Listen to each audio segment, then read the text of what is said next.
आज हम करने वाले हैं euglenoid. Euglenoid as a unicellular structure. इसका न्यूट्रिशन जो होता है वो होता है मिक्सोट्रॉफिक यानी कि ऑटोट्रॉफिक भी और हेट्रोट्रॉफिक भी।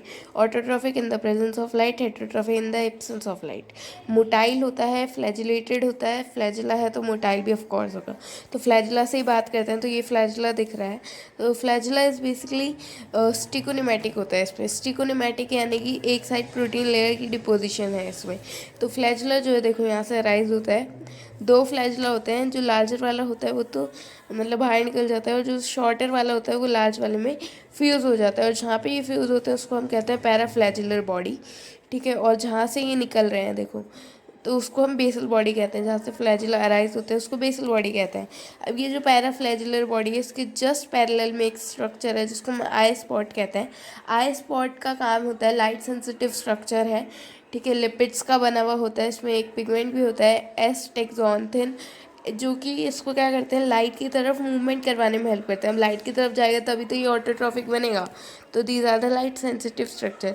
और ये जो इतना मटका जैसा दिख रहा है, दिस इज द रिजर्वॉयर, यानी कि ये स्टोरेज का काम करता है यहाँ पे, ठीक है। फिर नीचे हम चलते हैं, तो नीचे चलते हुए तो ये ब्लैक वाला जो दिख रहा है this is the contractile vacuole, ठीक है। वैक्यूल क्या काम करेगा, this is for the osmo regulation. अब जो यूग्लिनॉइड है ये क्या लेता है, वाटर। वाटर के थ्रू ही तो फूड अंदर लेगा ये, तो जब वाटर ज़्यादा हो जाए कम हो जाए तो उसको ऑस्मो रेगुलेशन कहते हैं। तो ये क्या कंट्रोल करता है, ऑस्मो रेगुलेशन, इसका फंक्शन है ऑस्मो रेगुलेशन।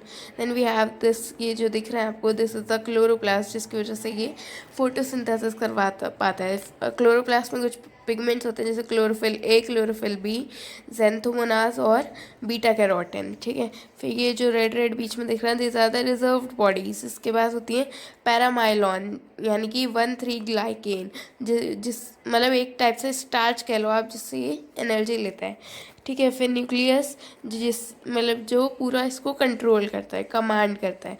फिर ये ब्लैक वाला जो लाइन दिख रही है बाहर से this is the plasma membrane, पर इसके पास सेल वॉल नहीं होता है। ये जो रेड वाली है this is the protein layer, cell wall नहीं होते, सेल वॉल की जगह एक प्रोटीनिशियस लेयर होती है जिसको हम कहते हैं पेलाइकल, ठीक है। पेलाइकल के ऊपर क्या होता है, मायोनेम्स लगे हुए होते हैं। ये जो ब्लू कलर की मैंने स्ट्रिप्स बनाई है ये मायोनेम्स है, तो इनके ऊपर कवरिंग होती है। और ये किस में हेल्प करता है, क्रीपिंग मूवमेंट में, मेटाबॉली में। क्रीपिंग मूवमेंट यानी कि ये जब चाहे तब अपनी शेप ऑल्टर कर सकता है, ठीक है।